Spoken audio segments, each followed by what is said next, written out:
नमस्कार विद्यार्थी मित्रों, हिंदी प्रथम गौण CE 102 अर्थात पेपर 2 हिंदी कहानी के इतिहास को हम आगे बढ़ा रहे हैं।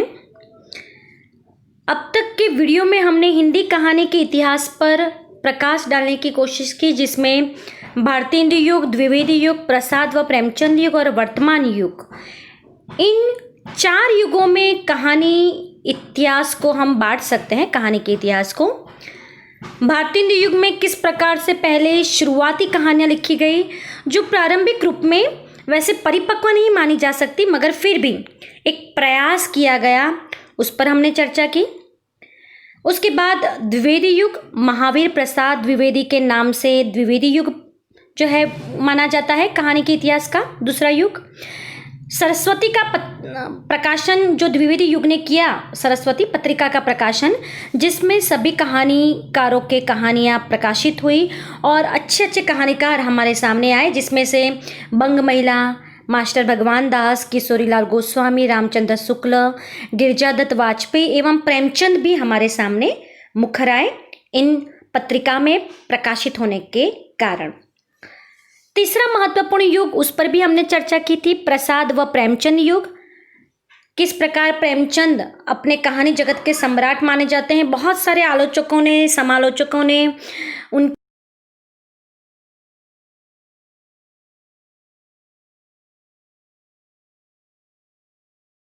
प्रेमचंद की बात नहीं कर रही हूं मैं, प्रसाद की। तो वो प्रारंभिक कहानी इंदु नामक पत्रिका में प्रकाशित हुई थी। जयशंकर प्रसाद की अन्य कहानियों में छाया, प्रतिध्वनि, आकाशदीप, आंधी, बिसाती, इंद्रजाल, मधुआ, पुरस्कार, गुंडा आदि है। ये जो गुंडा और आकाशदीप कहानी है वो हमारे पुराने कोर्स में, हिंदी के पुराने कोर्स में द्वितीय गौण में और प्रथम गौण में गुंडा, ये कहानियाँ आती थी। तो इस प्रकार से मन के अंतर्द्वंद को लेकर प्रसाद लिखने लगे और प्रेमचंद पूरे समाज और कृषक जीवन पर कहानियाँ लिखने लगे, और दोनों कहानी जगत के बहुत ही श्रेष्ठ कहानीकार माने गए। शुरुआती कहानी प्रेमचंद की आदर्शवादी थी, फिर किस प्रकार यथार्थवाद से जुड़ी।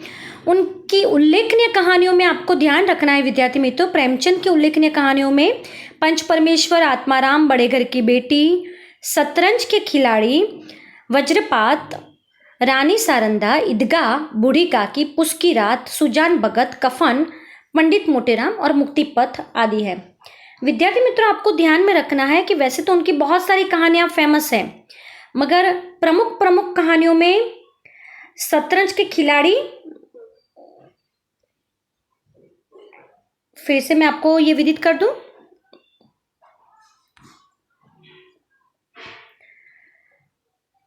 शतरंज के खिलाड़ी, पुस की रात, सुजान भगत और कफन और ईदगाह, ये बहुत ही प्रमुख उनकी कहानियां हैं। और इन्हीं कहानियों के माध्यम से वे अपनी सभी बातों को अभिव्यक्त कर पाते थे, यहाँ तक कि सामान्य जीवन, सामान्य वर्ग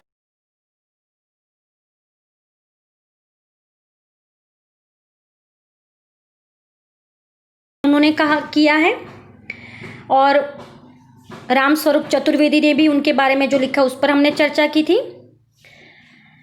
उनकी कफन कहानी के बारे में भी हमने समझाया, और किस प्रकार कफन कहानी में जो हमारी हिंदू परंपरा के रूप में हम कफन को लाते हैं, तो एक गरीब वर्ग, दलित वर्ग कफन की भी सुविधा नहीं कर पाता, और किस प्रकार अपने नैतिक मूल्यों का हनन करता है, उस पर हमने चर्चा की थी। प्रेमचंद के बाद, वैसे अभी प्रेमचंद एवं प्रसाद युग ही चल रहा है, मगर उसी प्रेमचंद और प्रसाद के युग में अन्य कहानीकार भी हो गए, जिसमें चंद्रधर्म शर्मा गुलेरी, बहुत ही जो उनका योगदान अविस्मरणीय है, चिरस्मरणीय है। उनकी 3 कहानियाँ, उसने कहा था, सुखमय जीवन और बुद्धू का काटा, ये 3 जो कहानी है, वो 3 कहानी लिखकर ही चंद्रधर शर्मा गुलेरी हिंदी जगत में, हिंदी कहानी जगत में प्रसिद्ध हो गए। विद्यार्थी मित्रों, केवल और केवल 3 कहानियों से हिंदी कहानी जगत में प्रसिद्ध माने गए चंद्रधर शर्मा गुलेरी ऐसा कहा जाता है कि वो ऐसे 3 श्रेष्ठ कहानियों के लेखक थे कि जिनकी तुलना दर्जनों कहानियों से भी नहीं कर सकते। यहाँ तक उसने कहा था कहानी में, जो एक सिख परिवार है या हमारी जो आर्मी सैनिक में जो लोग हैं वो किस प्रकार अपना बलिदान देते हैं और अपने जीवन को होम देते हैं देश के लिए, उस पर लिखा गया है। उसने कहा था कहानी में प्रेम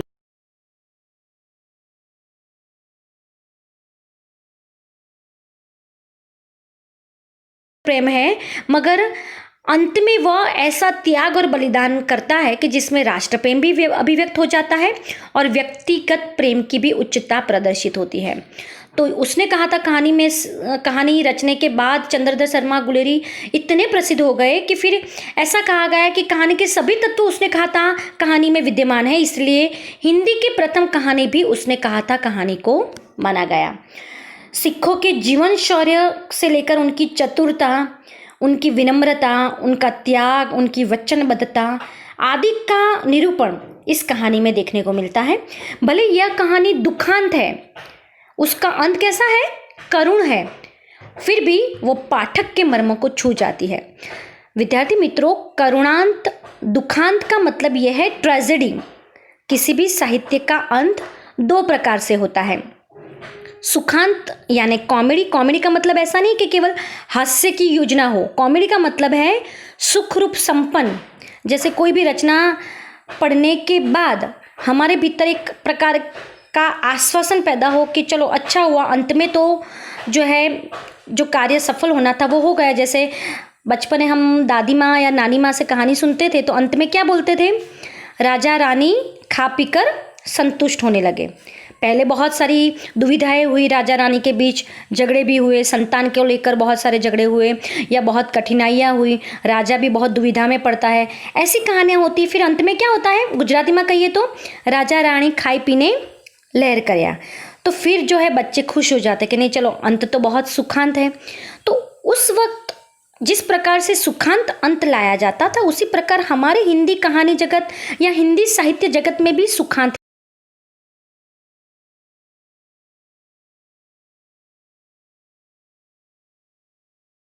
होने लगा। तो ऐसा क्यों? तो वो आपको मैं कहना चाहूंगी। विद्यार्थी मित्रों, ध्यान से सुनिएगा। हमारे हिंदू सभ्यता या भारतीय सभ्यता में ऐसा माना जाता है कि सुख ही सत्य है, यानी भगवान जो है उनका स्मरण करना और उनको याद करके बहुत कठोर परिश्रम से कर्म करना, और वही सत्य है। और इसीलिए हम किसी भी चीज़ का अंत सुखांत मानने के जो है उस पक्षधर में हैं। जबकि पाश्चात्य संस्कृति में, विदेशों में उनकी सभ्यता और संस्कृति ये मानती है कि दुख ही सत्य है। दुख यानी कि वो मानते हैं मौत। कोई भी व्यक्ति जन्म लेता है, कितने भी सालों के बाद उसकी मृत्यु तो निश्चित ही है। और कोई आदमी ऐसा तो होता ही नहीं है कि मृत्यु के वक्त वो खुश हो। मृत्यु के वक्त हर एक को दुख तो होता ही है, भले वो बाह्य खुशी प्रकट करे मगर भीतर ही भीतर उसको तो जीना होता है, तो वो तो दुखी हुआ। तो पाश्चात्य संस्कृति में, सभ्यता में ये कहते हैं कि जब जीवन का अंत मौत है, मरना ही है हमारे जीवन में, तो इतनी सुख सुविधाओं के पीछे हम पूरा जीवन क्यों दौड़ते हैं? तो उसका मतलब है वो मानते हैं कि दुख ही सत्य है। इसीलिए आप देखेंगे कि अंग्रेजी मूवीज़ यदि आप देखेंगे, फिल्म देखेंगे, उनके नाटक देखेंगे, उनके एपिसोड्स देखेंगे, तो आप देखेंगे तो अंत उनका क्या होगा? ट्रेजेडी होगा। जैसे एलियंस के भी कोई पिक्चर है या पाश्चात्य, आप जो भी बॉलीवुड के पिक्चर देखिए आप लोग, तो हॉलीवुड के पिक्चर तो आप देखेंगे तो उसमें ऐसा अंत दिखाया जाएगा कि जिसमें हमें थोड़ा दुख प्रकट होगा, कभी कभी तो रोना भी आ जाएगा कि ऐसा करुण अंत। तो वो दुख को सत्य मानते हैं। जबकि हमारे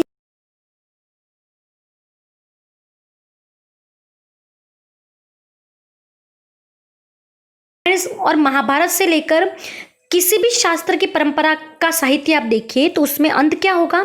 सुखद होगा। क्योंकि हम लोग मोक्ष की प्राप्ति को, भक्ति के द्वारा भगवान की प्राप्ति को भले आजीवन हम जीते हैं, मगर मृत्यु के वक्त भी यदि हम भगवान का नाम लेते हैं तो उसको सुख में देखते हैं और सुख ही सत्य है हमारे लिए, मगर अंग्रेजी साहित्य में दुख ही सत्य है। अब अंग्रेजों का शासन हमारे भारत देश में था, अंग्रेजी साहित्य का प्रभाव भी हमारे साहित्य में पड़ा, इसलिए हमने भी अंग्रेजी साहित्य से प्रभावित होकर अपने साहित्य का अंत कैसे करवाया? दुखांत। और दुख को सत्य माना। सभी साहित्यों की मैं बात नहीं कर रही हूँ, मगर कुछ साहित्यकार जो है वो पाश्चात्य संस्कृति से, पाश्चात्य साहित्य से प्रभावित हुए थे और उन्होंने भी अपने साहित्य का अंत कैसे करवाया? करुणा तथा दुखांत, यानी ट्रेजेडी, नॉट कॉमेडी। और इसी कारण उसने कहा था कहानी में भी जो लहना सी पात्र होता है वो मर जाता है और कहानी का अंत दुखांत है, ट्रेजेडी पूर्ण है। अंग्रेजी साहित्य से भले ये प्रभावित कहानी लिखी गई, मगर पाठकों के सामने वो इस प्रकार से प्रेरित कर देती है कि पाठक उस कहानी को पढ़कर, सुनकर जो है वो अभिभूत हो जाता है और उसके लिए ये कहानी बहुत ही रोचक बन जाती है। तो इस प्रकार से इस कहानी में दुखांत है। तो मैं आपको ये सुखांत और दुखांत इसलिए मैंने बताया कि आपको ये ध्यान होना चाहिए कि हमारे भारत देश में हमारा भारतीय साहित्य सुखांत यानी सुख को सत्य मानता है, इसलिए हर साहित्य का अंत सुखांत करता है। मगर पाश्चात्य साहित्य से प्रभावित यदि हमारा साहित्य लिखा गया तो उसमें दुखांत होगा।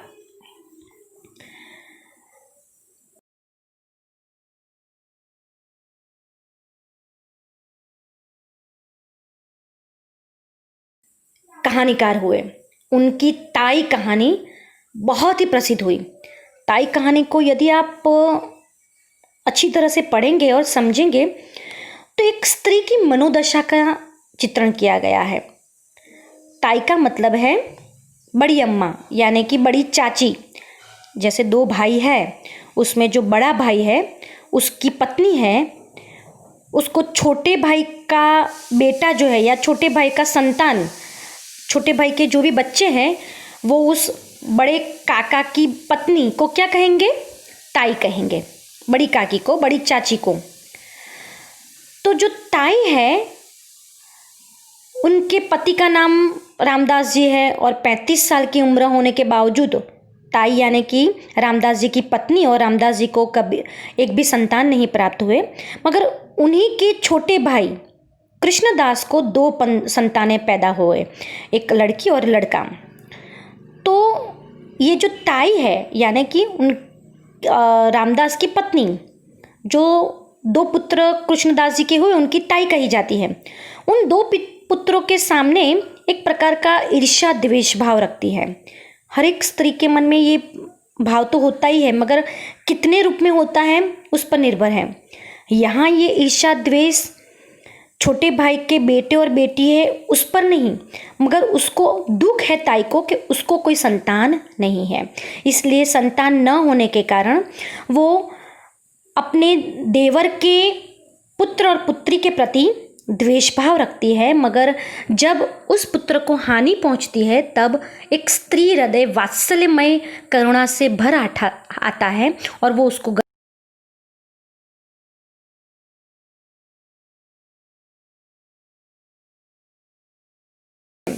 जैसे चंद्रधर शर्मा नाम है, गुलेरी उपनाम है, उसी प्रकार विश्वंभर नाथ नाम है और कौशिक उपनाम है। तो उनकी यह कहानी बहुत ही प्रसिद्ध हुई है। अन्य प्रतिष्ठित कहानीकारों में पंडित बद्रीनाथ भट्ट, सुदर्शन भी एक उपनाम ही है। उनकी कौन सी कहानियाँ? कमल की बेटी, कवि की स्त्री, संसार की सबसे बड़ी कहानी, ये उनकी कहानियाँ हैं।